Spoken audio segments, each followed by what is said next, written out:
মাছ তো বেশ শেষ।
সাউন্ড শোনা যাচ্ছে কিনা আমাকে জানাও, আর যারা যারা ক্লাসে আসছো নাম এবং রোল কমেন্ট করে জানাও।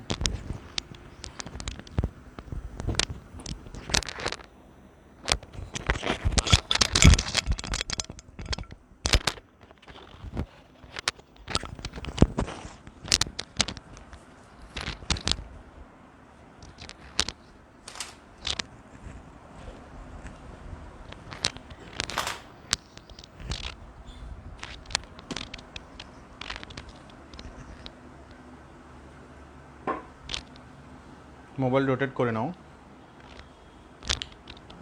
শুরু করে দিচ্ছি। রক্তের মধ্যে কি কি প্রশ্ন লাগবে খেয়াল করো।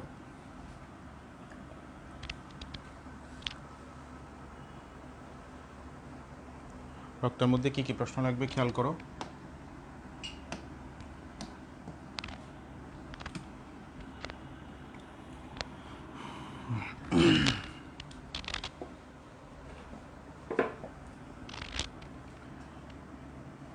প্রাণীবিজ্ঞান,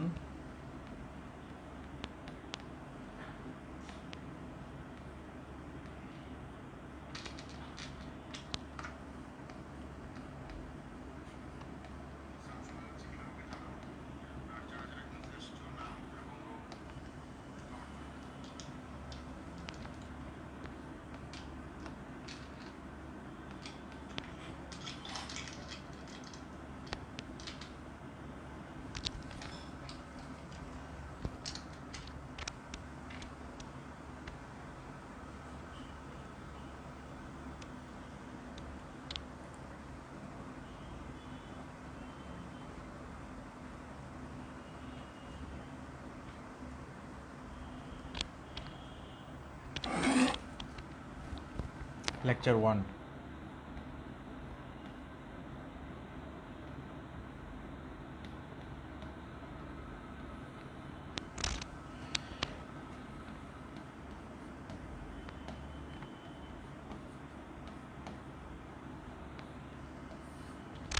কি কি প্রশ্ন লাগবে খেয়াল করো। প্রথম যে প্রশ্নটা লাগবে সেটা হচ্ছে রক্ত কি?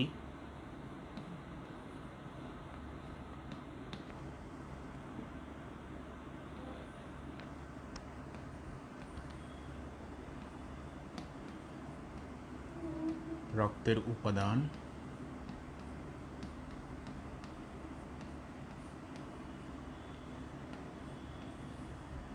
রক্তের কাজ,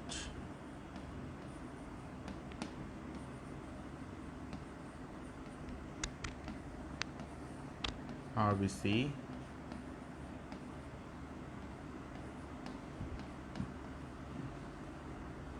ডিটেইলস, ডাব্লিউবিসি, ডিটেইলস, অনুচক্রিকা,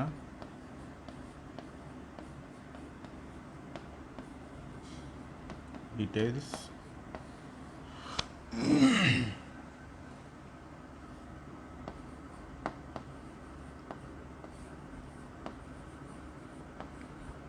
রক্ততঞ্চন প্রক্রিয়া, ডিটেইলস। এছাড়া আরও অনেক কোশ্চেন আছে, সেগুলো আমরা ধীরে ধীরে এখানে লিখব। আমরা একটা একটা করে কোশ্চেন শুরু করি।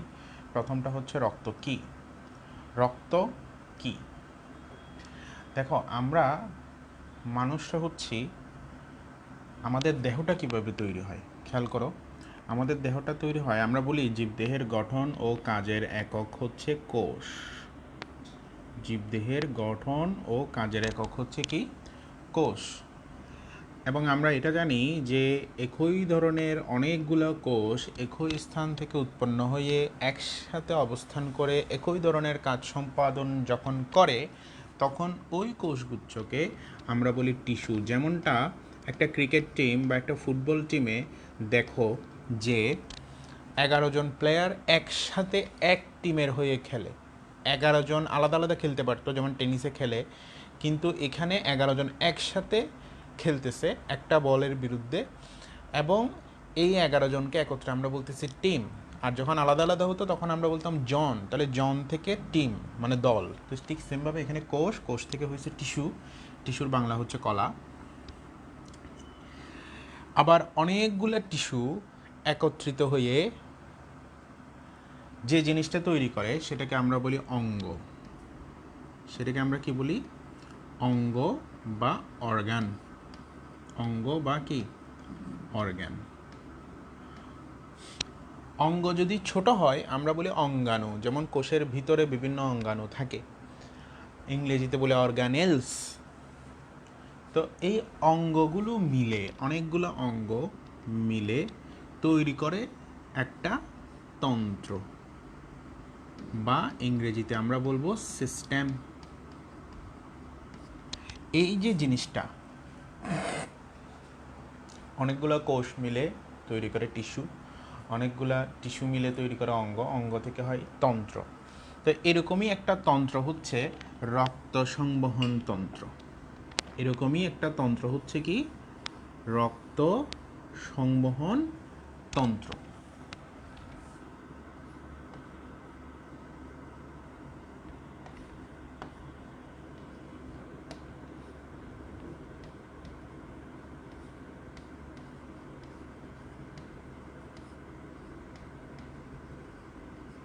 ঠিক আছে? যেখানে রক্ত একটা উপাদান, যেখানে রক্ত একটা উপাদান, হৃৎপিণ্ড একটা উপাদান,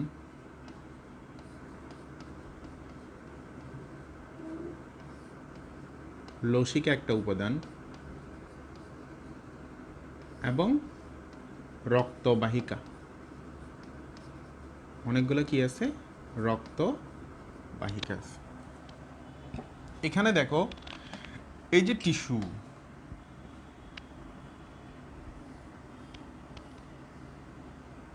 আমাদের দেহে 4 প্রকার টিস্যু আছে। কয় প্রকার? 4 প্রকার। 1, আবরণী কলা। টিস্যুর বাংলা হচ্ছে কলা। 2, স্নায়ু কলা।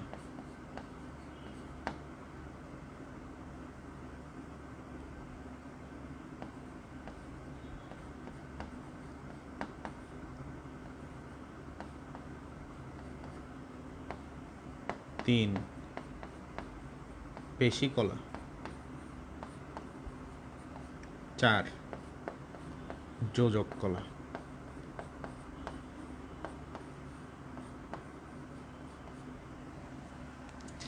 এই যোজক কলা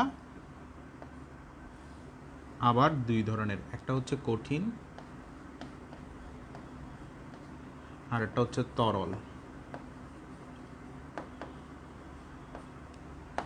এই কঠিন যোজক কলা হচ্ছে অস্থি এবং তরুণাস্থি। অস্থি এবং তরুণাস্থি। আর এই তরল যোজক কলা হচ্ছে দুইটা, একটা হচ্ছে রক্ত আর একটা হচ্ছে লসিকা।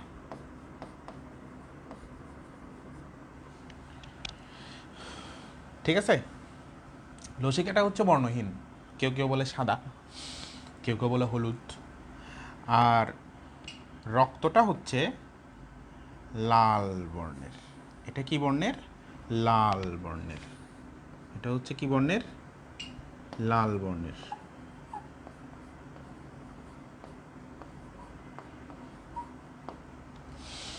তাহলে আমরা এই রক্ত সম্পর্কে প্রথম যে তথ্যটা পাই সেটা হচ্ছে এটা লাল বর্ণের তরল যোজক কলা।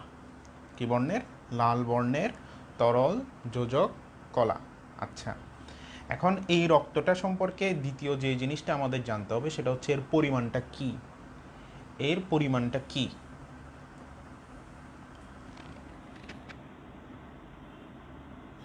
এই যে রক্ত,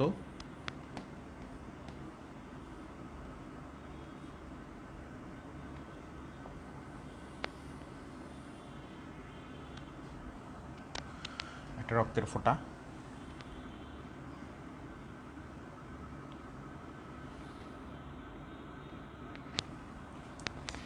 এর পরিমাণ মানুষের দেহে 5 থেকে 6 লিটার, যদি তার ওজন হয় 70 কেজি। কত কেজি? 70 কেজি। তো এটা নাকি তার মোট বডি ওজনের, এটা তার মোট বডি ওজনের 8%। আমি এটা বাংলায় লিখতেছি, না হয় তোমরা বুঝবে না। Of body percentage, body weight লিখি।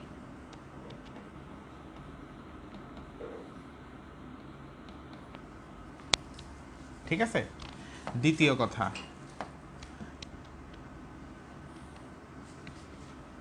কথা, এটার পরিমাণ তো আমরা জানলাম, এটা এক ধরনের লাল বর্ণের তরল যোজক কলা, এটাও জানলাম, পরিমাণও জানলাম। এখন এই রক্তটা পিএইচ, এই রক্তের টেম্পারেচার, এই রক্তের আপেক্ষিক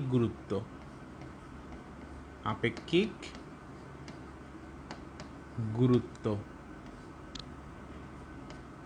এবং এই রক্তের সংযুক্তি,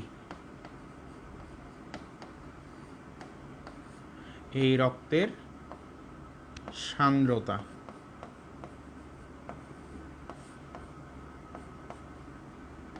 এগুলো আমাদের জানতে হবে। রক্তের পিএইচ আমরা সবাই জানি, সেটা 7.35 থেকে 7.45। অ্যাভারেজ হচ্ছে 7.40, এটা অ্যাভারেজ। রক্তের টেম্পারেচার হচ্ছে 36 থেকে 38 ডিগ্রি সেলসিয়াস। 36 থেকে 38 ডিগ্রি সেলসিয়াস। বডি টেম্পারেচার হচ্ছে 36.9 ডিগ্রি সেলসিয়াস। তো রক্তের টেম্পারেচার হচ্ছে 36 থেকে 38 ডিগ্রি সেলসিয়াস। তাহলে তোমরা আমাকে বলবা যে রক্তের তাপমাত্রা বডির স্বাভাবিক তাপমাত্রা অপেক্ষা বেশি নাকি কম? আর আপেক্ষিক গুরুত্ব হচ্ছে যে পদার্থের আপেক্ষিক গুরুত্বের কথা বলা হবে সেটা মানে হচ্ছে ওই পদার্থের ঘনত্ব এবং পানির ঘনত্বের অনুপাত। ওই যেমন রক্তের আপেক্ষিক গুরুত্ব মানে হচ্ছে রক্তের সাথে পানির ঘনত্বের অনুপাত, যেটা সেটা রক্তের আপেক্ষিক গুরুত্ব হচ্ছে 1.065, অর্থাৎ বলবা যে রক্ত পানি অপেক্ষা ঘন নাকি হালকা। আমরা জানি পানির আপেক্ষিক গুরুত্ব 1 বেশি, ভেরি গুড। আর আপেক্ষিক গুরুত্বের কাহিনীটা বলো, রক্তের ঘনত্ব পানি অপেক্ষা বেশি নাকি কম হবে, সেটা একটু কমেন্টে জানাও। সংযুক্তিতে আসতেছি, সান্দ্রতা জিনিসটা কি? সান্দ্রতার ইংরেজি নাম হচ্ছে ভিসকসিটি। রক্তের মধ্যে অনেক পদার্থ থাকে, অনেক প্রোটিন থাকে, অনেক লিপিড থাকে, হরমোন, এনজাইম ইত্যাদি অনেক কিছু থাকে, ভিটামিন থাকে, মিনারেলস থাকে, এবং রক্তকণিকা থাকে। 3 ধরনের রক্তকণিকা আমরা জানি। তো এইগুলো যখন যখন ফ্লো হয়, রক্ত যখন প্রবাহিত হয় আমাদের ধমনী, শিরা ইত্যাদির ভিতর দিয়ে, তখন সেখানে রক্তের ফ্লোটা বিভিন্ন তলে, বিভিন্ন সারফেসে ভাগ হয়, কয়েকটা তলে ভাগ হয়, এবং এই তলগুলো একটা আরেকটার সাথে কি করে, সামঞ্জস্য রেখে এভাবে চলতে থাকে। এই দেখো, ধরো এটা একটা রক্ত ফ্লো হচ্ছে, এই 2 হাত মিলেই রক্তের ফ্লোটা, কখনো একটা ফ্লো যাচ্ছে এভাবে একটা সারফেস, এরপর নিচের সারফেস যেটা আছে না, সেটা এবার উপরের সারফেসকে ধরে এবার সামনে আগায়, এবার একইভাবে নিচের সারফেসের উপর ভর করে উপরের সারফেসটা আগায়, এবং একটা আরেকটাকে কি দেয়, সাপোর্ট দেয়। এরকম অনেকগুলো তল হতে পারে রক্ত যখন ফ্লো হয় তখন। এই যে একে অপরকে সাপোর্ট দিচ্ছে, এই সাপোর্ট দেওয়ার ঘটনাটা হচ্ছে সান্দ্রতা। এবং পানি ফ্লো হওয়ার ক্ষেত্রে যে সান্দ্রতাটা কাজ করে, তার তুলনায় রক্তের মধ্যে যে সান্দ্রতা আছে সেটা হচ্ছে 4.5 গুণ বেশি। পানি অপেক্ষা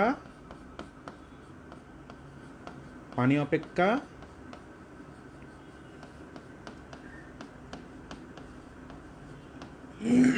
4.5 গুণ, এটা মনে রাখবা। এবং এই জিনিসটা মেইনলি কন্ট্রোল করে আরবিসি। মেইনলি কে কন্ট্রোল করে? আরবিসি। বেশি, ভেরি গুড, ঘন, পানি অপেক্ষা রক্ত ঘন।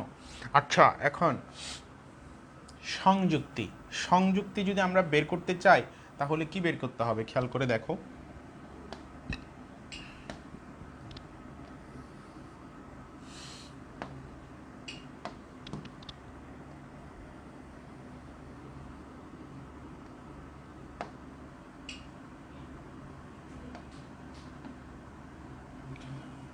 আমরা একটা পাত্র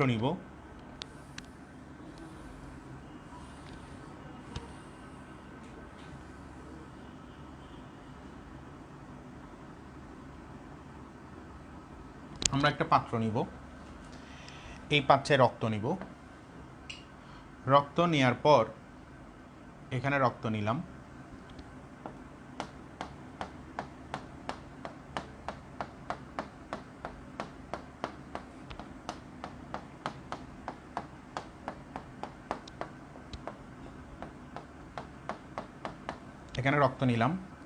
রক্ত নেওয়ার পর এটাকে আমরা 3000 বার, মিনিটে 3000 বার করে আমরা ঘুরাবো। প্রতি মিনিটে কত? 3000 বার করে যদি আমি আধা ঘন্টা ঘুরাই, তাহলে খেয়াল করে দেখো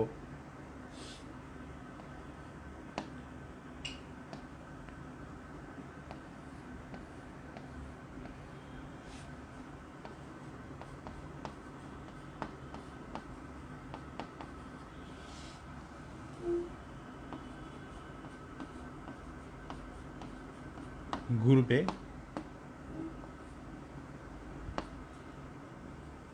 30 মিনিট ধরে।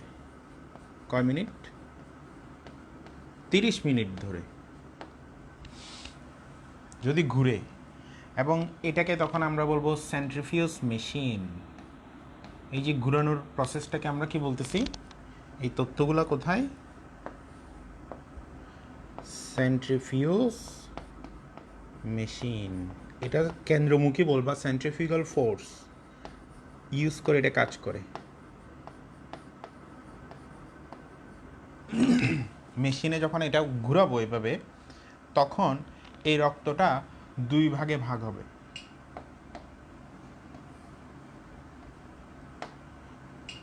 এটা 2 ভাগে ভাগ হবে।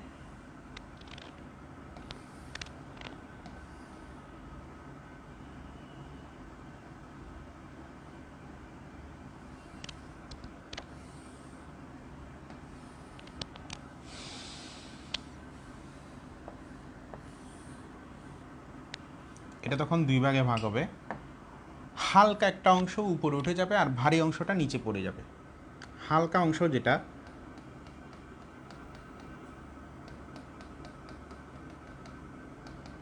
সেটা হালকা হলুদ বর্ণের, সেটা হালকা কি বর্ণের? হলুদ বর্ণের।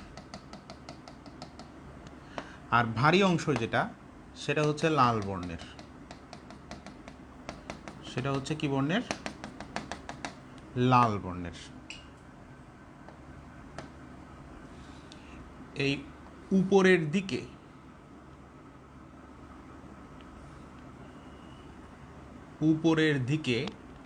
উপরে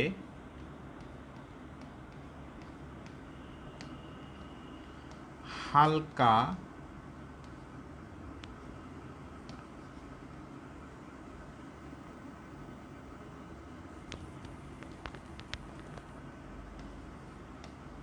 উপরে, আর এটা হচ্ছে নিচে।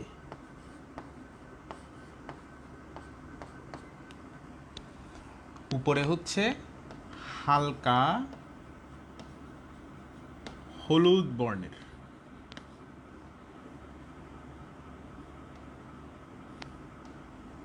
এটা 55%। এটা রক্তরস নামে পরিচিত। আর নিচেরটা হচ্ছে ভারী,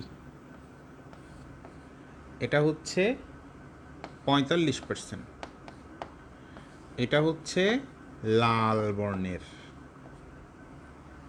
আর এটাকে আমরা বলবো রক্তকণিকা।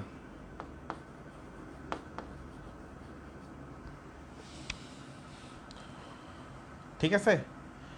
রক্তরস যেটা, এই রক্তরস প্রায় 3 লিটারের সমপরিমাণ থাকে, অলমোস্ট 3 লিটার। রক্তরস অলমোস্ট কয় লিটার? Almost 3 litre, almost.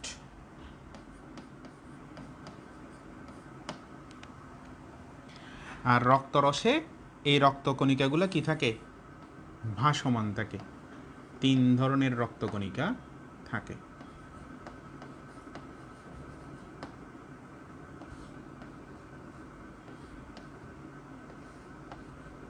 তিন ধরনের রক্তকণিকাগুলোর নাম কি কি? একটা হচ্ছে এরাইথ্রোসাইট,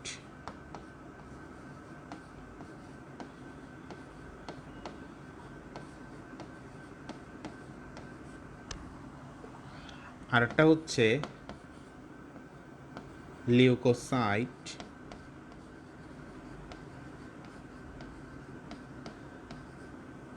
আরেকটা হচ্ছে থ্রম্বোসাইট। আসল নাম হচ্ছে এগুলা।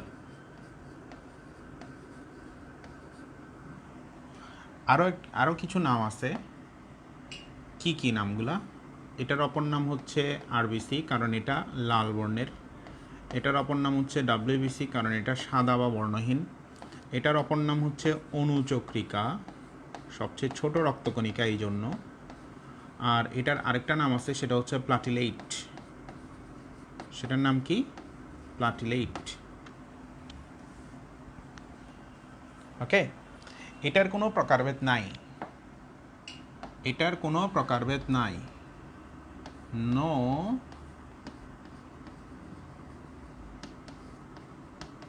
ক্লাসিফিকেশন। এটা আবার 2 প্রকার, দানার উপর ভিত্তি করে।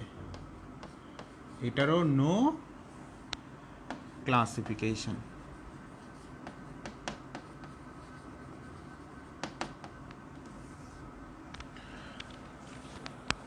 তো আমরা আজকে এটা শেষ করার চেষ্টা করব, এরিথ্রোসাইট বা আরবিসি।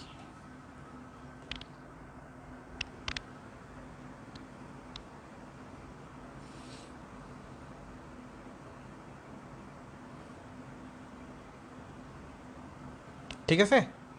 আচ্ছা, এখন এই ইরেথ্রোসাইট, এবার আসো ইরেথ্রোসাইট বা আরবিসি।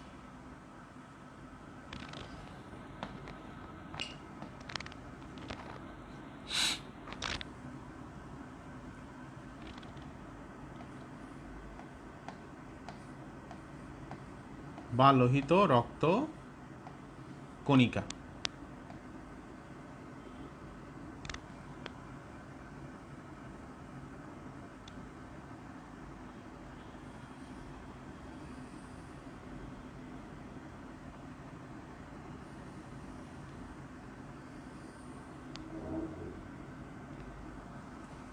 শোনো, এই আরবিসিটা প্রথম কথা হচ্ছে সে নিউক্লিয়াসবিহীন। দেখো,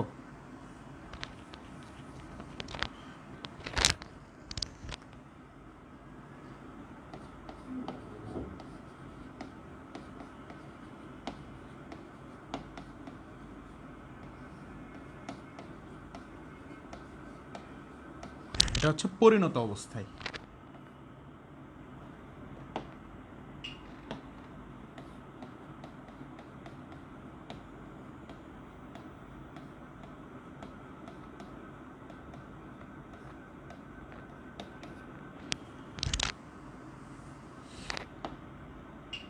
মনে রাখবা এখানে একটা অনুধাবনমূলক আছে।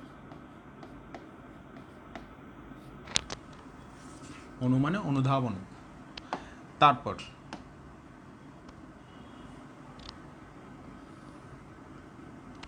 এটা হচ্ছে লাল বর্ণের।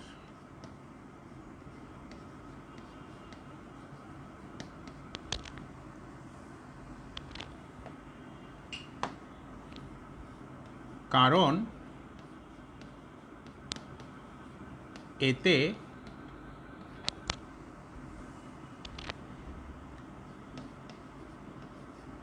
হিমোগ্লোবিন থাকে।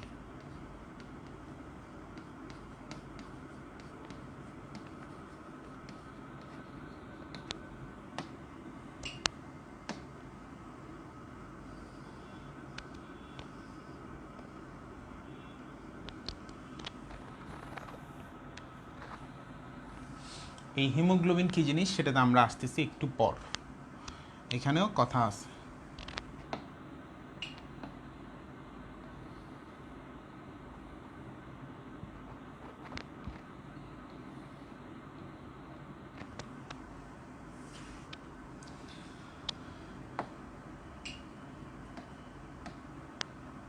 তারপর এবার আসো এটার অনুপাতটা আমরা দেখি। এটা হচ্ছে কীরকম দেখতে।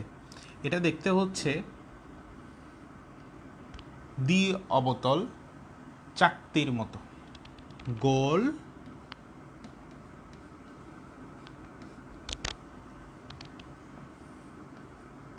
দ্বি অবতল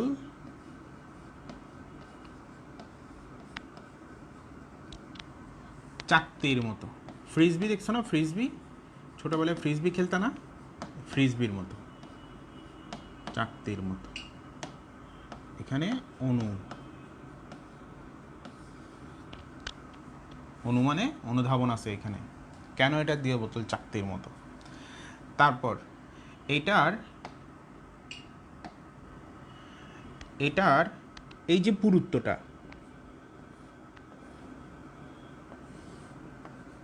এই যে পুরুত্ব,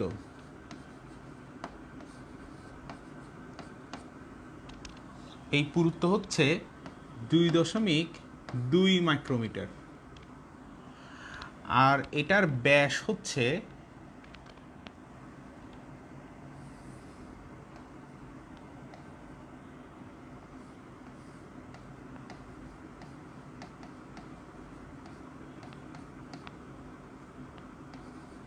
7.3 মাইক্রোমিটার। এটা হচ্ছে ব্যাস। আরেকটা জিনিস, এর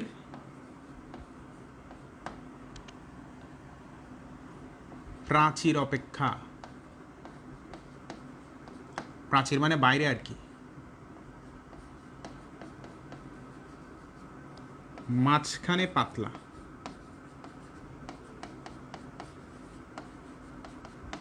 গর্তের মতো, পুকুরের মতো মাঝখানটা।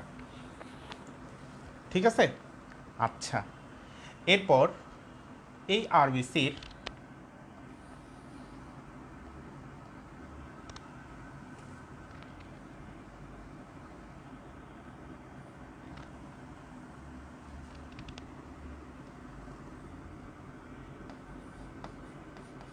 আয়ুষ্কাল হচ্ছে 120 দিন।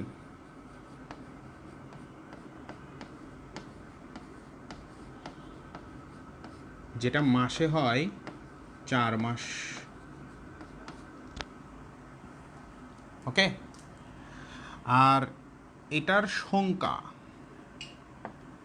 এটার সংখ্যা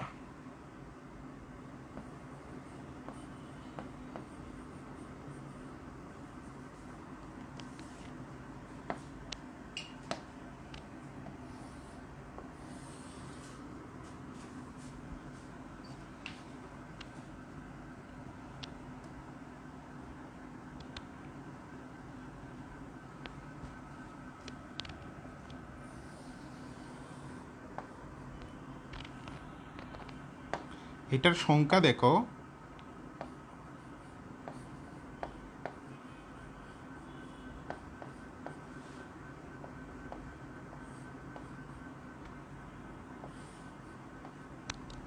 খেয়াল করো। প্রথম কথা হচ্ছে শিশু জন্ম নিছে, নবজাতক।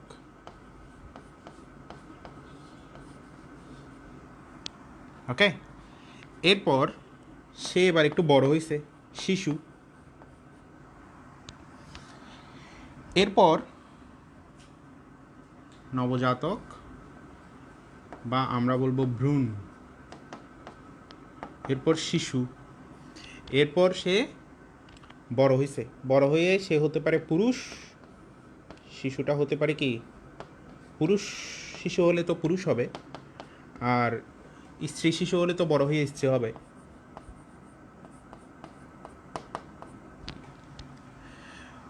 নবজাতকে সাধারণত আরবিসির পরিমাণ অনেক বেশি থাকে ভ্রূণ দেহে আর কি, সেটা হচ্ছে 80 থেকে 90 লক্ষ, 80 থেকে 90 লাখ।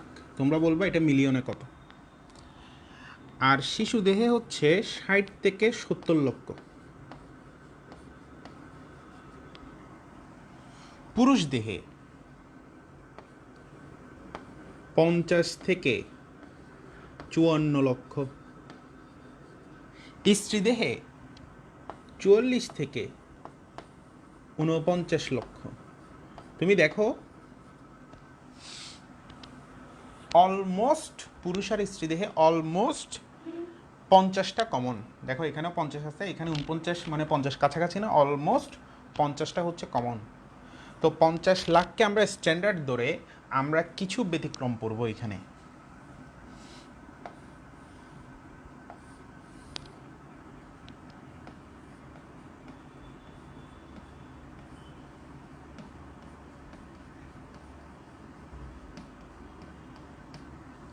অস্বাভাবিকতাগুলো কি কি?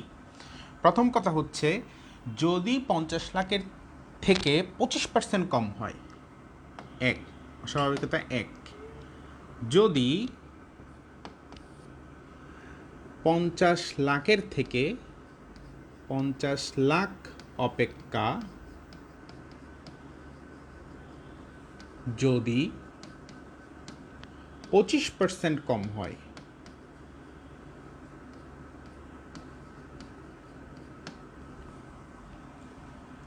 আরেকটা হচ্ছে এটাকে বলা হয়, এটাকে বলা হয় কি বলা হয় তোমরা বলবা। আরেকটা হচ্ছে যদি 50 লাখ বাড়তে বাড়তে 65 লাখের বেশি হয়, 65 লাখের বেশি হয়,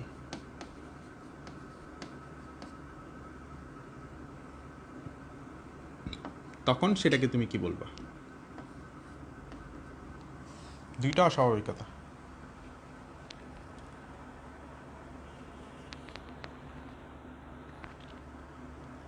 অ্যানিমিয়া, লিউকেমিয়া না, লিউকেমিয়া না, এটা হচ্ছে ডাব্লিউবিসির ক্ষেত্রে লিউকেমিয়া। লিউকেমিয়া হচ্ছে ডাব্লিউবিসির পরিমাণ কমে গেলে সেটাকে লিউকেমিয়া বলে, আর ডাব্লিউবিসির পরিমাণ বেড়ে গেলে সেটাকে বলা হয় লিউকোসাইটোসিস। আর যদি ডাব্লিউবিসি অস্বাভাবিক হারে বেড়ে যায়, মানে ডাব্লিউবিসির ক্যান্সার যেটাকে বলে, সেটাকে বলা হয় লিউকেমিয়া।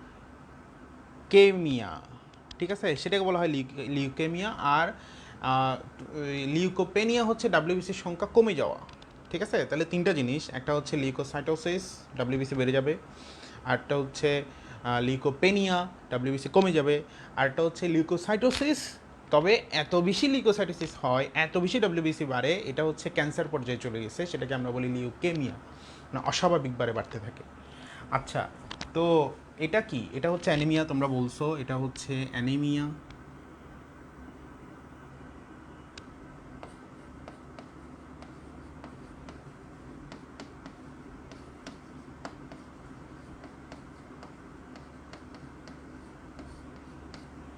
বা রক্তাল্পতা।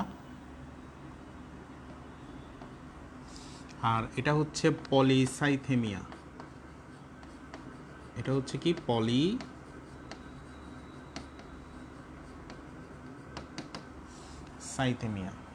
ঠিক আছে, এগুলো হচ্ছে অস্বাভাবিকতা। তো এখন দেখো উপরে যে কাহিনীটা লিখছি সেটা হচ্ছে পরিণত অবস্থায় নিউক্লিয়াস বিহীন কেন? অপরিণত অবস্থায় নিউক্লিয়াস ছিল, কিন্তু পরিণত অবস্থায় নিউক্লিয়াস বিহীন হয়ে গেছে কেন? আর একটা কথা, দ্বিঅবদ্ধ চাকতির মতো কেন? এটা তো এরকম মার্বেলের মতো গোলক আকৃতির হতে পারতো, কিন্তু এটা 2 ডাইমেনশনাল হয়ে গেছে, মানে চ্যাপ্টার, গাড়ির চাকা যেরকম সেরকম, ওরকম কেন হয়ে গেছে? দুইটা কাহিনী। তারপর হচ্ছে এখানে হিমোগ্লোবিনের কাজ কি? হিমোগ্লোবিনের কাজ হচ্ছে অক্সিজেন পরিবহন করা। এই হিমোগ্লোবিনের অপর নাম হচ্ছে শ্বাসরঞ্জক, যেটা শ্বসনে হেল্প করে। শ্বসন মানে হচ্ছে অক্সিজেন এবং কার্বন ডাইঅক্সাইডের ক্রিয়া। এই অক্সিজেন পরিবহন এবং কার্বন ডাইঅক্সাইড পরিবহনে এই হিমোগ্লোবিনটা ভূমিকা রাখে, সেটা আমরা শ্বসনতন্ত্র পড়ছি। এখন এই হিমোগ্লোবিনের কাজটা খেয়াল করে। এই হিমোগ্লোবিনের অপর নাম হচ্ছে, এটার অপর নাম হচ্ছে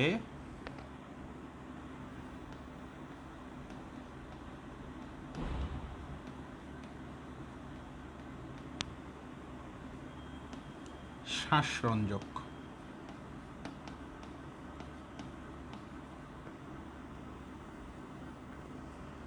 এক, এটা গঠিত হয় হিম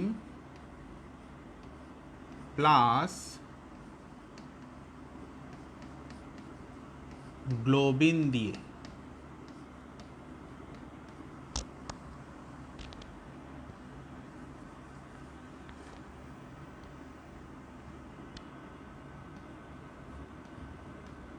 এটার সংযুক্তি।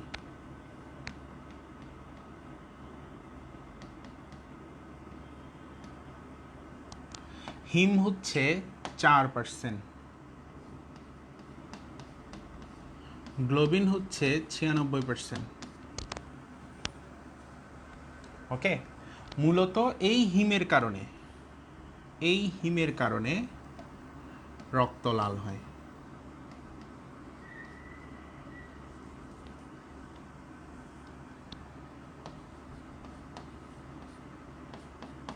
এতে আয়রন থাকে, তো আয়রনের কারণে কি হয়?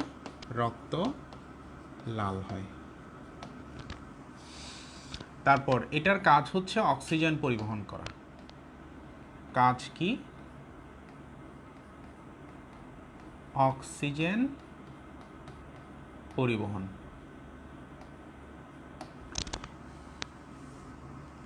ঠিক আছে, এই হিমোগ্লোবিনকে বলা হয় রবিনহুড কণা। কি কণা? রবিনহুড কণা। তাহলে এখানে একটা অনুধাবনমূলক আছে যে রবিনহুড কণা কাকে বলা হয় এবং কেন। তোমরা রবিনহুডের কাহিনী শুনছো। রবিনহুড করে কি? বড় বড় দুর্নীতিবাজদের থেকে ধন সম্পদ, টাকা পয়সা, স্বর্ণালঙ্কার, গহনা ইত্যাদি লুট করে নিয়ে এসে গরিবদের কাছে বাটোয়ারা করে, তো গরিবরা খুশি হয়, তো গরিবের বন্ধু বলা হয় রবিনহুডকে। তো এ করে কি? হিমোগ্লোবিন করে কি?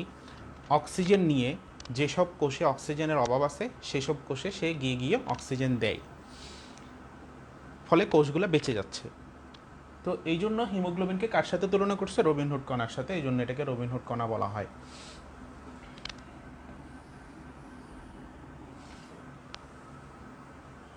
তাহলে অনুধাবনমূলকের মধ্যে নিউক্লিয়াসবিহীন হওয়ার কাহিনী কি? নিউক্লিয়াসবিহীন হওয়ার কাহিনী হচ্ছে, নিউক্লিয়াস সাধারণত একটা কোষের 10 থেকে 15% জায়গা দখল করে। কিছু কিছু কোষের নিউক্লিয়াস আছে যেটা 90% পর্যন্ত জায়গা দখল করে, যেমন মানুষের শুক্রাণু নিউক্লিয়াস। আর এখানে অন্যান্য কোষের নিউক্লিয়াস সাধারণত গড়ে 10 থেকে 15% জায়গা দখল করে। তো যদি নিউক্লিয়াস না থাকে তাহলে 10 থেকে 15% জায়গা খালি হয়ে যাবে। যেহেতু আরবিসির মধ্যে হিমোগ্লোবিন নামক একটা যৌগ আসতে হচ্ছে, রাখতে হচ্ছে, তো হিমোগ্লোবিন পর্যাপ্ত পরিমাণে থাকতে হলে জায়গার অভাব হচ্ছে, সেজন্য নিউক্লিয়াসকে এখান থেকে বাদ দেওয়া হয়েছে বিবর্তনের মাধ্যমে। সিস্টেমেটিক্যালি এটা শুরুর দিকে নিউক্লিয়াস থাকে, তবে ধীরে ধীরে যখন হিমোগ্লোবিন এখানে কি হয় জমা হয়, তখন ধীরে ধীরে নিউক্লিয়াসটা বিলুপ্ত হতে থাকে। তো পরিণত অবস্থায় এটা নিউক্লিয়াস থাকে না, কিন্তু কী আসে, হিমোগ্লোবিন আসে। দ্বিতীয় কথা, আরবিসিতে আরবিসিতে মনোযোগ দিয়ে শুনবা, আরবিসিতে হিমোগ্লোবিন অক্সিজেন বহন করে। তাহলে আরবিসি যদি অক্সিজেনটা গ্রহণ করে, তাহলে আমরা জানি এই অক্সিজেন দিয়ে কি হয়, শ্বসন হয়। শ্বসনের মধ্যে প্রথম ধাপ যেটা গ্লাইকোলাইসিস, সেটা সাইটোপ্লাজমে হয়, সেখানে অক্সিজেনের তেমন কোনো কাজ নাই।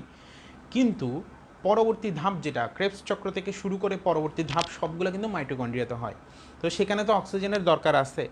তো মাইটোকন্ড্রিয়াতে তাহলে মাইটোকন্ড্রিয়ার কাজ হচ্ছে সে অক্সিজেনটাকে ইউজ করে সে কী করে ফেলবে, শক্তি তৈরি করে ফেলবে। কিন্তু আরবিসি যখন অন্য কোষের মধ্যে হিমোগ্লোবিনের মাধ্যমে অক্সিজেন নিয়ে যায়, তখন আরবিসির নিজস্ব যে মাইটোকন্ড্রিয়া আছে সে তো বসে থাকবে না, সে তখন করবে কি, ওই অক্সিজেনটাকে নিজে নিজে ইউজ করা শুরু করবে। ফলে যে উদ্দেশ্য, সেই উদ্দেশ্যটা ব্যাহত হবে। অর্থাৎ প্রতিটা কোষে অক্সিজেন তখন আর পাবে না, কারণ যাকে তুমি দায়িত্ব দিচ্ছ সেই যদি অক্সিজেনটা খেয়ে ফেলে তাহলে অন্য কোষ তো পাবে না। এই জন্য লজিক্যালি এই আরবিসিতে মাইটোকন্ড্রিয়া রাখা যাবে না। একে তো আরবিসিতে নিউক্লিয়াস নাই জায়গা খালি করার জন্য 10 থেকে 15%। দ্বিতীয়ত হচ্ছে আরবিসিতে মাইটোকন্ড্রিয়া লজিক্যালি রাখা যাবে না। কেন? কারণ মাইটোকন্ড্রিয়া রাখলে সে নিজেই অক্সিজেনগুলোকে কী করে ফেলবে, শ্বসনে ইউজ করে ফেলবে। ফলে আরবিসিতে মাইটোকন্ড্রিয়া থাকতে পারবে না, 1 নম্বর কজ। দ্বিতীয় কজ হচ্ছে মাইটোকন্ড্রিয়া না থাকলে আর কোনো এক্সট্রা সুবিধা আছে এটা ছাড়া? কেউ কি বলতে পারবা কমেন্টে?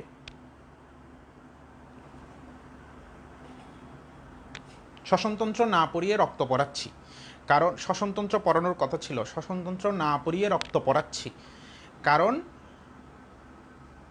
শ্বসনতন্ত্র শর্ট সিলেবাসে নাই, রক্ত শর্ট সিলেবাসে আছে। আমাকে প্রচুর স্টুডেন্ট রিকোয়েস্ট করছে যে রক্তটা ধরেন, এই জন্য রক্ত ধরতেছি, না হয় রক্ত ধরার কথা না। জায়গা পাচ্ছে। দেখো, মাইটোকন্ড্রিয়া একটা কোষের 20% জায়গা দখল করে। কোষের কত পার্সেন্ট জায়গা দখল করে? 20%। তাহলে দেখো, ওদিকে 10 থেকে 15% নিউক্লিয়াসের কারণে, এদিকে মাইটোকন্ড্রিয়ার কারণে 20%। তাহলে দেখো কী পরিমাণ জায়গা খালি হচ্ছে। তাহলে মাইটোকন্ড্রিয়া কেন থাকে কি না? নাই, থাকে না। কেন থাকে না? দুইটা কজ। এক হচ্ছে মাইটোকন্ড্রিয়া থাকতে পারবে না, কারণ যদি থাকে সে শ্বসন করে ফেলবে, অক্সিজেনটাকে ইউজ করে ফেলবে। দুই, জায়গা খালি করতে হবে। জায়গা খালি হয় কিসের জন্য? হিমোগ্লোবিনের জন্য। তাহলে এখানে মাইটোকন্ড্রিয়াও নেই, এখানে কিও নেই, মাইটোকন্ড্রিয়াও নেই।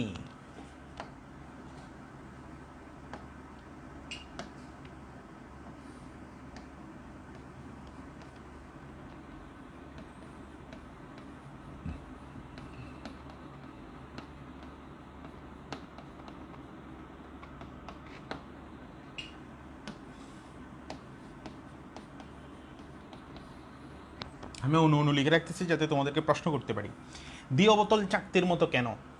দ্বিঅবতল চাকতির মতো কারণ এইটা এমনভাবে এরকম হয়ে থাকে, দ্বিঅবতল চাকতির মতো, অনেকটা বেলুনের মতো হয়ে যেতে পারে, ডিম্বাকার হয়ে যেতে পারে চাইলে সুযোগ মতো। এটার কাজ হচ্ছে এটা যাতে সহজে, এই দ্বিঅবতল চাকতির মতো হলে সহজে অক্সিজেনটাকে সে ক্যারি করতে পারে। বুঝতে পারছি? সহজে অক্সিজেনটাকে সে ক্যারি করতে পারে, এটা হচ্ছে মূল কজ। অনেকে বলে যে উটের যে আরবিসি লোহিত রক্তকণিকা, সেখানে নিউক্লিয়াস নেই, নিউক্লিয়াস আছে। অনেকে বলে আসলে উটের লোহিত রক্তকণিকা তো নিউক্লিয়াস নেই, সেটার গঠনটাই এমন দেখে মনে হয় নিউক্লিয়াস আছে, কিন্তু আসলে উটের লোহিত রক্তকণিকায় নিউক্লিয়াস থাকে না, এটা মনে রাখবা। তাহলে এই হচ্ছে অবস্থা। এখন আমাদের দ্বিতীয় যে পয়েন্ট, সেটা হচ্ছে উৎপত্তি। এটা হচ্ছে উৎপত্তি এবং কাজ। উৎপত্তি এবং কাজ।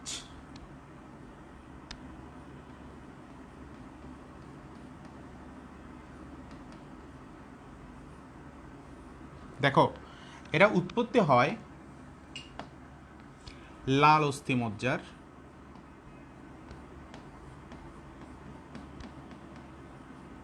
লাল অস্থিমজ্জার একটা কোষ আছে, নাম হচ্ছে স্টেম কোষ।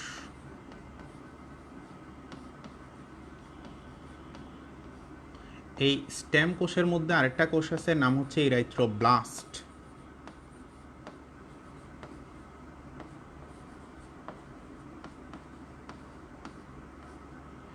এই স্টেম কোষটার নাম হচ্ছে হিমোপয়েটিক। হিমোপয়েটিক স্টেম কোষ।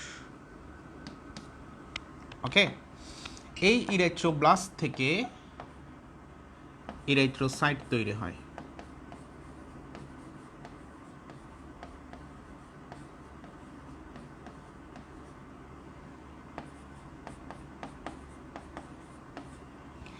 এবং এই প্রসেসটাকে বলা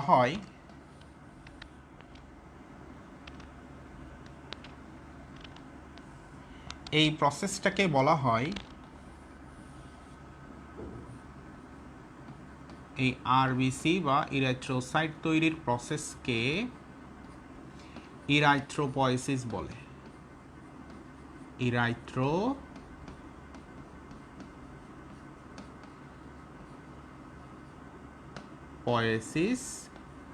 বলে।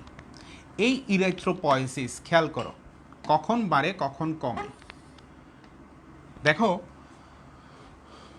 বডিতে যখন অক্সিজেনের পরিমাণ কমে যায় তখন আরবিসির উৎপাদন বেড়ে যায়। তাহলে ইরাইথ্রোপয়েসিস হচ্ছে আরবিসি উৎপাদন প্রক্রিয়া। ইরাইথ্রোপয়েসিস বাড়বে কখন? যখন বডিতে অক্সিজেনের পরিমাণ কমবে। অক্সিজেনের পরিমাণ কখন কমবে? তুমি দৌড়াও, ব্যায়াম করো, পাহাড় বেয়ে উপরে উঠো, সিঁড়ি বেয়ে 10 তলায় উঠো, বুঝতে পারছি? রক্তক্ষরণ হলে রক্ত কমে যাবে, রক্ত কমে গেলে হিমোগ্লোবিন কমে যাবে, হিমোগ্লোবিন কমে গেলে অক্সিজেন কমে যাবে। দেখো, অনেক কারণ আছে অক্সিজেন কমার। অ্যানিমিয়া, মেয়েদের ক্ষেত্রে মেনস্ট্রুয়াল ব্লিডিং, অনেক অনেক অনেক কারণে রক্তে অক্সিজেনের মাত্রা কমে যেতে পারে। যদি কমে যায় তখন আরবিসি উৎপাদন বাড়বে। আরবিসি উৎপাদন মানে হচ্ছে ইরেথ্রোপয়েসিস। এখন ইরেথ্রোপয়েসিস কেমনে বাড়ে? ইরেথ্রোপয়েসিসকে বাড়াচ্ছে কে?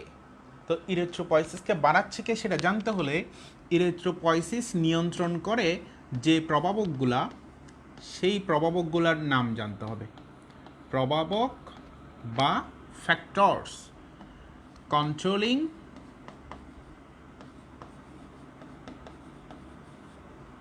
ইরাইথ্রোপয়েসিস।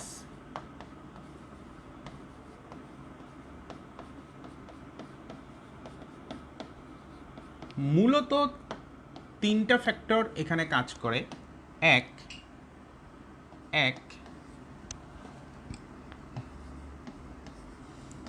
ইরাইথ্রোপয়েটিন, এটা একটা হরমোন প্রোটিন, ইরাইথ্রোপয়েটিন।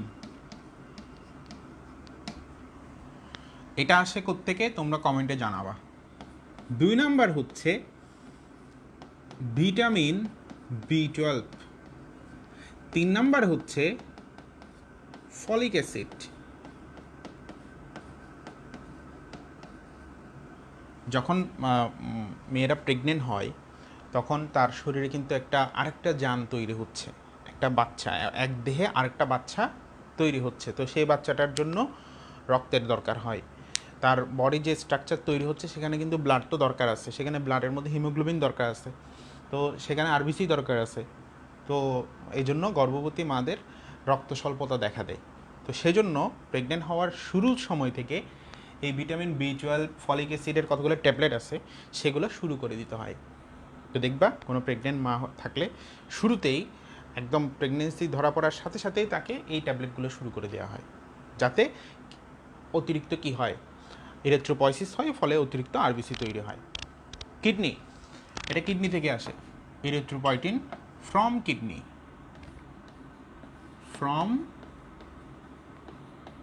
কিডনি, তাহলে আমাদের বডিতে এটা হচ্ছে মেইন, এটা হচ্ছে প্রধান ফ্যাক্টর। কোনটা? ইরেথ্রোপয়েটিন। খেয়াল করো, আমাদের বডিতে যখনই অক্সিজেন হ্রাস পাবে, ধরো অক্সিজেন হ্রাস পাচ্ছে, এই অক্সিজেন হ্রাস বিভিন্ন কারণে, নানান কারণে।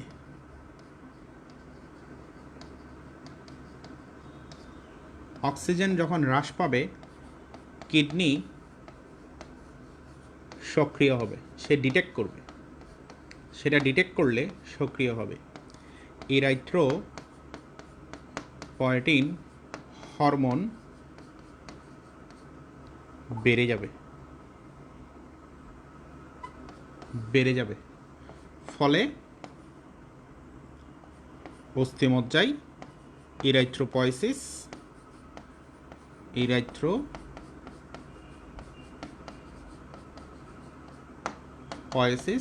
বাড়বে, ফলে আরবিসি বাড়বে। এই যে প্রসেসটা, এটা মনে রাখবা, এটা সাধারণ বেসিক, এক্সট্রা পড়া। তো যাদের কিডনি ফেলিওর হয় তাদের কিন্তু ইরিথ্রোপয়েটিন ক্ষরণ হয় না। যাদের কিডনি ফেলিওর হয় তাদের কিন্তু ডায়ালাইসিস করতে হয়। ডায়ালাইসিসের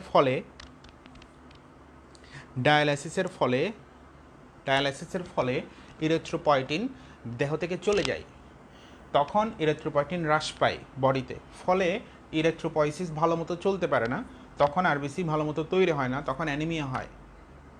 তো অনেক সময় দেখবা যে কিডনি ডায়ালাইসিস করতেছে, পাশাপাশি এদিকে আবার রক্ত দিচ্ছে। তো আচ্ছা, যখন আরবিসি বাড়তে থাকে তখন আরবিসি যদি আবার সাধারণের থেকে, স্বাভাবিকের থেকে, মানে অ্যাভারেজ যে 50 থেকে আবার বাড়তে থাকলে তখন কি হবে? তখন সেই সিগন্যালটা আবার কিডনি নিয়ে ফেলবে, কারণ অক্সিজেন হ্রাস এখন আর নাই, স্বাভাবিক আরবিসি, স্বাভাবিক অক্সিজেন, ফলে কিডনি সেটা বুঝতে পারবে, কিডনি এখন করবে কি, ইরিথ্রোপয়েটিন হরমোনটা মাইনাস করে দিবে, মানে ক্ষরণ কমিয়ে দিবে, ফলে ইরিথ্রোপয়েসিস আবার স্বাভাবিক পর্যায়ে চলে আসবে। এটা সবসময় কন্টিনিউয়াসলি চলতে থাকে। তাহলে কী কী কারণে, এখানে কী কী কারণে অক্সিজেন হ্রাস হতে পারে? এখানে কী কী কারণে অক্সিজেনের হ্রাস হতে পারে? কী কী কারণে হতে পারে? ব্যায়াম একদম প্রথমটা, দৌড়, পাহাড়,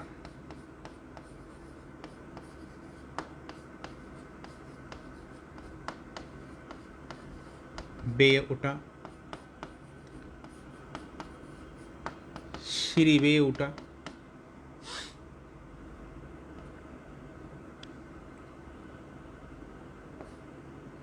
রক্তপাত,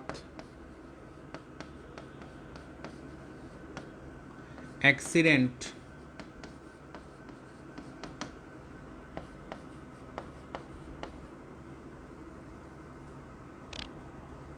অস্থিমজ্জার রোগ,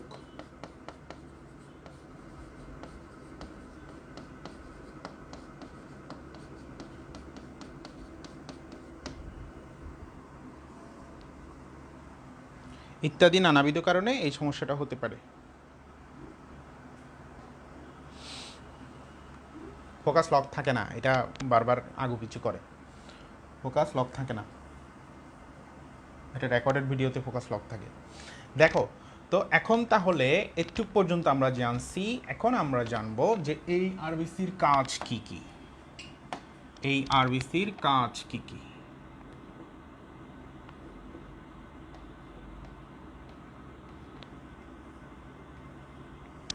দেখো, প্রথমত আরবিসির ভিতরে হিমোগ্লোবিন থাকে। হিমোগ্লোবিন কি করে? অক্সিজেন পরিবহন করে, আবার হিমোগ্লোবিন পাশাপাশি কার্বন ডাইঅক্সাইডও পরিবহন করে। তাহলে আমি এখানে দুইটা কাজ, কমন কাজ দিয়ে ফেলি। এক নাম্বার হচ্ছে অক্সিজেন পরিবহন, অক্সিজেনটা পরিবহন করে, বুঝছো? কিন্তু কার্বন ডাইঅক্সাইডটাকে তুমি যদি ব্যাকরণগত ভাষায় বলতে চাও, তাহলে কার্বন ডাইঅক্সাইডকে তুমি পরিবহন না বলে বলবো অপসারণ, কারণ কার্বন ডাইঅক্সাইড কোথাও নেয় না, সেই কার্বন ডাইঅক্সাইডকে বের করে দেওয়ার জন্য ফুসফুসে আনে। আমরা একটু আগে পড়ছি এর সান্দ্রতা, রক্তের সান্দ্রতা পানির সান্দ্রতা অপেক্ষা কয় গুণ? দেখি বলো তো কমেন্টে, মনে আছে কিনা দেখি। রক্তের সান্দ্রতা পানির সান্দ্রতা অপেক্ষা কয় গুণ?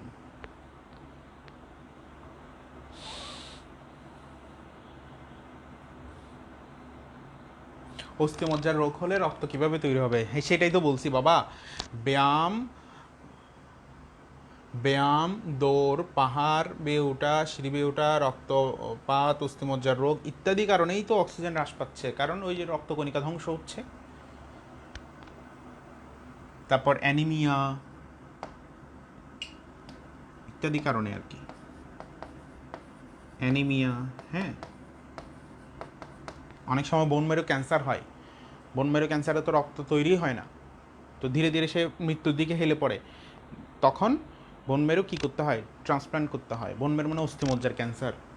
আচ্ছা, তো কি কোশ্চেন করছিলাম, 4.5 গুণ। তো সান্দ্রতাটা, এই সান্দ্রতা সেই নিয়ন্ত্রণ করবে যে সবচেয়ে বেশি পরিমাণে থাকে, সে কে, আরবিসি। তাহলে রক্তের সান্দ্রতা নিয়ন্ত্রণ, রক্তের কে নিয়ন্ত্রণ, সান্দ্রতা নিয়ন্ত্রণ।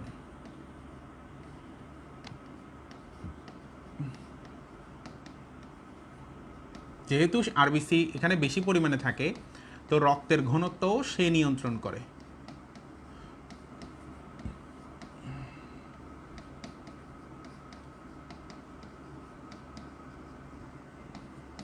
দেখো, এই আরবিসি, এই আরবিসি প্রকৃতপক্ষে কোষ নয়। এটা যদি আরবিসি হয়, এটা প্রকৃতপক্ষে কোষ নয়। কেন? কারণ এটা নিউক্লিয়াস নাই, এটার মাইটোকন্ড্রিয়া নাই, ঠিক আছে তো। তবে এটাকে আবার তাও কোষ বলা হয়, কারণ এটার নিউক্লিয়াস তো একসময় ছিল, মাইটোকন্ড্রিয়া একসময় ছিল, পরবর্তীতে সেটা লোপ পাইছে, সেটা পরের কথা, কিন্তু শুরুতে এটা কোষই ছিল। তৃতীয় কথা হচ্ছে এটার নির্দিষ্ট একটা আয়ুষ্কাল আছে। চতুর্থ কথা হচ্ছে এটার নির্দিষ্ট কাজ সম্পাদন করে, অনেকগুলো কাজ আমরা লিখতেছি, তো বিভিন্ন কারণে এটাকে কি বলা যায়, কোষ বলা যায়। তো যদি জিজ্ঞেস করে আরবিসিকে কেন কোষ বলা হয়, তখন তুমি এই তথ্যগুলো উপস্থাপন করবা। তো যাই হোক, এই কোষের কোষ ঝিল্লি আছে। কি আছে? কোষ ঝিল্লি আছে। এবং আমরা কিছুদিন আগে শেষ করছি প্রাণীবিজ্ঞান অধ্যায় 10 প্রতিরক্ষা, সেখানে আমরা পড়ছি আরবিসির কোষ ঝিল্লিতে, আরবিসির কোষ ঝিল্লিতে অবস্থান করে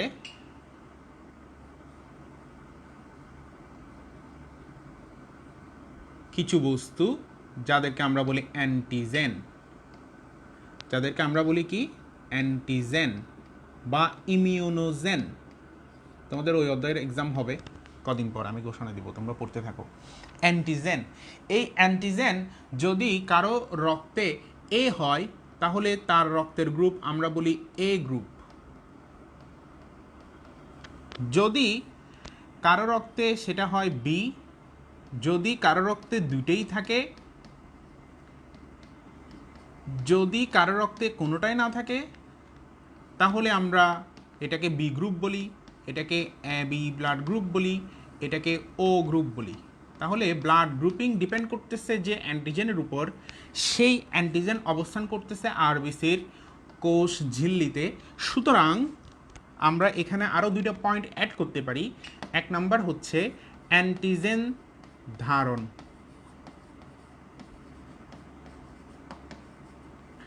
এরপর অ্যান্টিজেন ধারণ ফলে কি হয়, ব্লাড গ্রুপিং।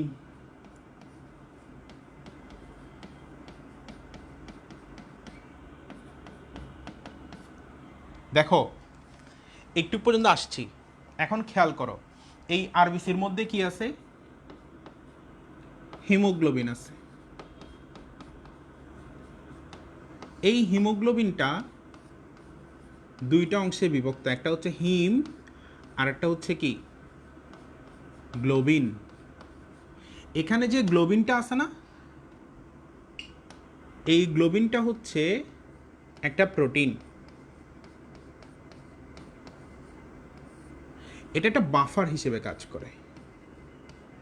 এটা একটা কি হিসেবে কাজ করে, বাফার হিসেবে কাজ করে। বাফার কি জিনিস, বাফার কি জিনিস, বাফার করে কি, অম্ল ক্ষারের ভারসাম্য রক্ষা করে। অম্ল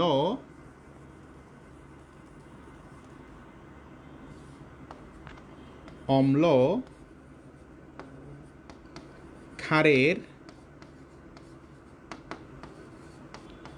রাসায়নিক পরিবর্তন, কেমিস্ট্রি ফার্স্ট পেপার তোমরা পড়বা বা পড়ে ফেলছো। হ্যান্ডারসন হেসেলবার্গ সমীকরণ, তারপর হচ্ছে পিএইচ স্কেল এগুলো সবগুলো তোমরা পড়ছো না? অম্লীয় এবং ক্ষারীয় বাফার দ্রবণের ক্রিয়া কৌশল, অঙ্ক আছে কিছু, এগুলো সব পড়ছো। তো অম্লক্ষারের ভারসাম্য রক্ষা।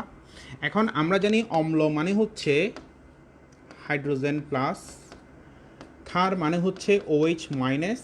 তো আমরা বলতে পারি এই দুইজনের ভারসাম্য রক্ষা। আবার H প্লাস মানে হচ্ছে ক্যাটায়ন, আর এটা মানে হচ্ছে অ্যানায়ন। আমরা বলতে পারি ক্যাটায়ন অ্যানায়নের ভারসাম্য রক্ষা। অপর ভাষায় এটাকে আমরা বলতে পারি আয়ন সমতা রক্ষা, আয়ন সমতা রক্ষা। তো তুমি একটু খেয়াল করো আমরা এখান থেকে কি কি কাজ নিয়ে আসতে পারি। ওই কর্নার থেকে আমরা যেহেতু এখানে বাফার পাইছি রক্তের আরবিসির ভিতরে, প্রোটিন হিমোগ্লোবিন বাফার, তো সেখান থেকে আসতেছে বাফার হিসেবে কাজ করে আরবিসি, বাফার হিসেবে কাজ করে। তারপরে বাফারের পর কি পাইছি? অম্লক্ষারের ভারসাম্য রক্ষা করে, অম্ল ও ক্ষারের ভারসাম্য রক্ষা করে। 9 নাম্বার কি পাইছি আমরা? 9 নাম্বারের মধ্যে এটা দিব নাকি এটা দিব, কোনটা দিলে সুন্দর দেখায়, কোনটা দিলে সুন্দর দেখায়? এই তিনটাই তো একই। তোমরা বলবা কোনটা লিখলে সুন্দর দেখায়, ভাষার সৌন্দর্যতা রক্ষা হয়।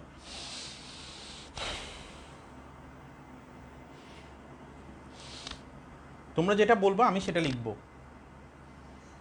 তিনটেই একই জিনিস, কিন্তু কোনটা দিলে স্মার্ট হয়, তিনটার মধ্যে কোনটা লিখলে স্ট্যান্ডার্ড হয় সেটা বলবা। আরেকটা জিনিস আমি লিখে ফেলি, তোমরা এটা বলতে বলতে। আমরা জানি আরবিসির যে ভাঙন হয় সেটা ভাঙে ওই যকৃতে। হ্যাঁ, যকৃতে যখন ভাঙে তখন আমরা পরিপাকে পড়ছি ফেইটো আরবিসি, যকৃতে যখন ভাঙে তখন বিলিরুবিন এবং বিলিভার্ডিন তৈরি হয়। সেগুলো সব আরবিসি থেকে। কোত্থেকে? আরবিসি থেকে।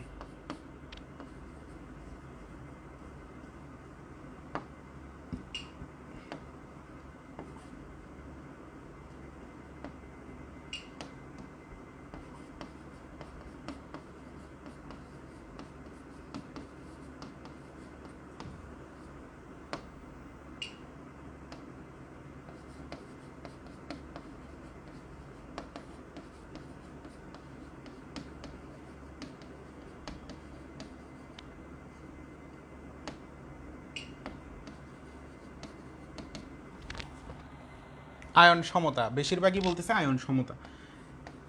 ভেরি গুড, তোমরা সবাই বাংলায় প্লাস। এখন কেউ যদি বলো স্যার আমি তিনটাই দিতে চাই, পয়েন্ট বাড়াবো, সেটা তোমার ব্যক্তিগত ইচ্ছা। 10টা কাজ পাইছি, তুমি কখনো চিন্তা করছো যে এরকম 10টা কাজ পাবা? বিলিভার্ডিন এবং বিলিরুবিন দুইটার কালার কি? লেখার স্টাইল দেখে বুঝবা। ভ্রূণ অবস্থায় কিন্তু আরবিসি তৈরি হয় যকৃৎ, প্লীহা এবং থাইমাস থেকে। আমি আবারও বলতেছি, ভ্রূণ অবস্থায় আরবিসি তৈরি হয় যকৃৎ, প্লীহা, থাইমাস থেকে। আমি সেটা একটু লিখে দেই, না হয় তোমরা আবার ভুলে যাবা।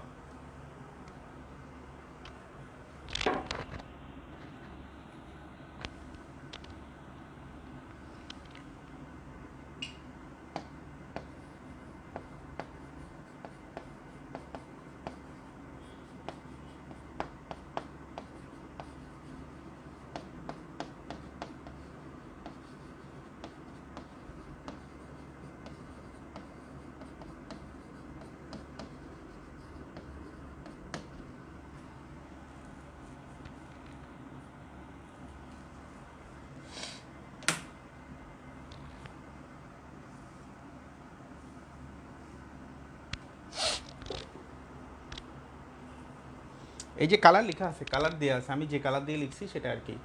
বিলিভার্ডিন লিখছি সবুজ কালি দিয়ে, বিলিরুবিন লিখছি হলুদ কালি দিয়ে। এবার বলো পড়া কতটুক বুঝছো?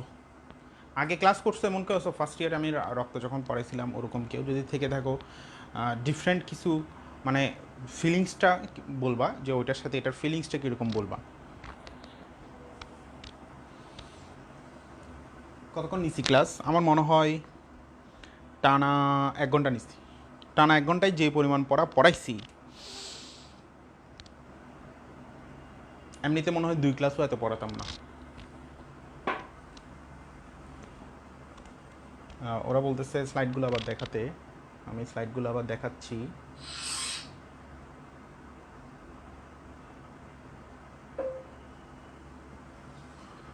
এটা হচ্ছে প্রথম স্লাইড। তোমাদের কাজ হচ্ছে 1 ডান লেখা। যদি 1 তোলা থাকে 1 ডান লেখা।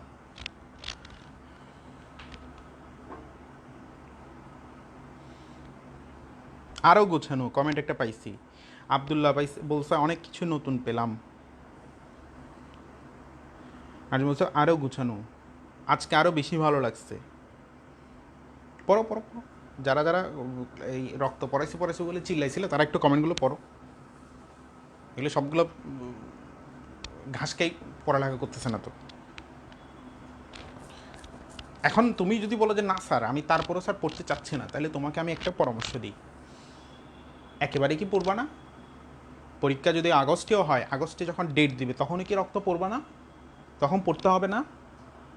কবে পড়ছো মনে আছে রক্ত? মনে নাই, ভুলে গেছো সব। এখন আমি যদি প্রশ্ন করি দাঁড়াতে পারবে না কেউ। 5টা প্রশ্ন করবো, 5টাই তুমি ভুল করবো, আমি চ্যালেঞ্জ করলাম। একটাও মুখ দিয়ে একটা শব্দ বের করতে পারবো না। আমি এরকম প্রশ্ন করতে পারি শুধু এই অধ্যায় থেকে, তুমি পারবা না। কিন্তু আমার ক্লাসগুলো আবার করো, নতুন থাক না থাক রিভিশন তো হচ্ছে। শর্ট সিলেবাস এই জন্যই তো আবিষ্কার করছি। শর্ট সিলেবাসে প্রায় 15-20 জন ভর্তি হয়েছে, বেশি ভয় নেই, কারণ বেশিরভাগই হচ্ছে সেকেন্ড ইয়ারে আমার কাছে পড়ছে, ফার্স্ট ইয়ারে পড়ছে, তো ওদের দরকার নাই তেমন। তো অনেকে আছে তারপরেও পড়তে চাই, তারা পড়তে পারে। আবার অনেকে আছে ফার্স্ট ইয়ার রিভিশন ব্যাচে ভর্তি হয়েছে। তোমাদেরকে বলে রাখতেছি, ফার্স্ট ইয়ার রিভিশন ব্যাচে অনেকে ভর্তি হয়েছে। ফার্স্ট ইয়ার রিভিশন ব্যাচ মানে হচ্ছে সব সেকেন্ড ইয়ারে 12টা অধ্যায়, ফার্স্ট ইয়ারে 12টা অধ্যায়, মানে সব, বুঝতে পারছো, একদম অল। আর শর্ট সিলেবাস মানে হচ্ছে শুধু 10টা অধ্যায়, যেগুলো আমাদের দীপু আপা দিছে। আমাদের 1 ডান লিখে নাই তো কেউ? আচ্ছা 1 ডান লিখছে, 1 ডান লিখছে। এরপর 2 ডান লিখবা, 2 ডান।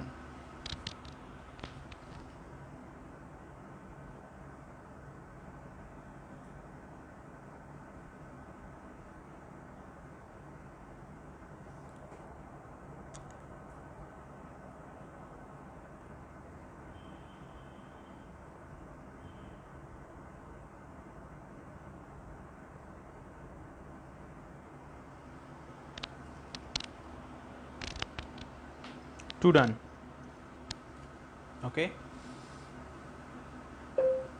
তো তোমরা যদি চাও অন্যান্য চ্যাপ্টারগুলো এভাবে রিভিউ করবা, তাহলে তোমরা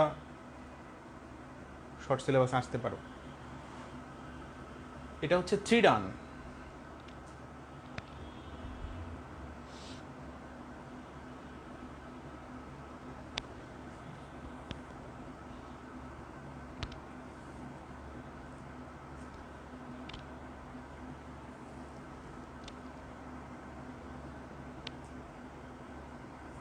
আমরা কিন্তু রক্তের ওই যে 45%, 55%, তারপর রক্তরসের মধ্যে ভাঙলে কি পাবো, সেটা কিন্তু আমরা ধরি নাই এখন, তাই না?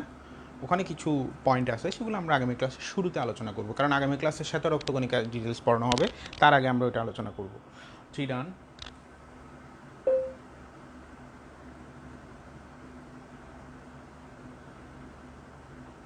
4 ডান লিখবা, লিখবা 4 ডান। আমি একদম বরাবর রাখতেছি, আমি টানতেছি না, সরাসরি এদিকে বোর্ড থেকে যাচ্ছি। 4 ডান।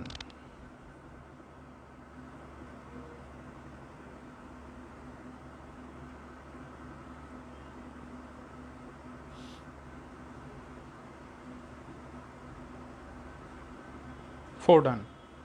এবার লিখবা 5 ডান। হ্যাঁ, কি পরিমাণ পড়া পড়াইছি দেখো। 5 ডান। এখন লিখবা 5 ডান।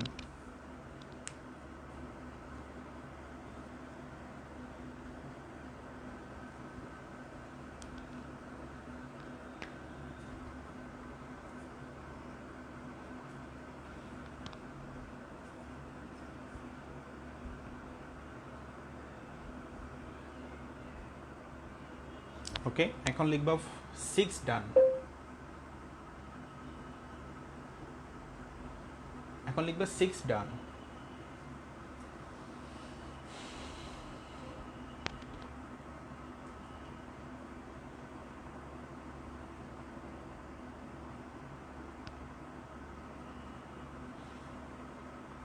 ওকে, 6 ডান। এখন খেয়াল করো, এখন খেয়াল করো আমাদের তাহলে কি পড়া হলো। এটা পড়া শেষ,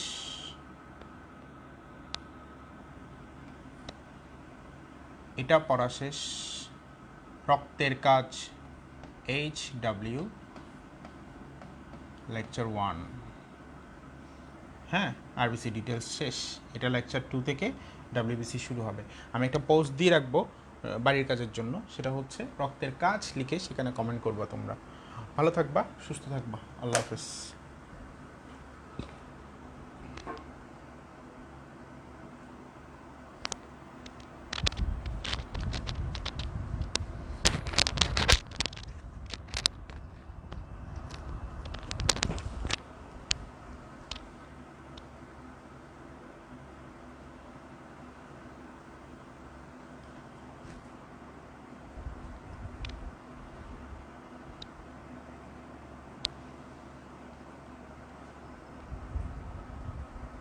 ওয়ালাইকুম সালাম।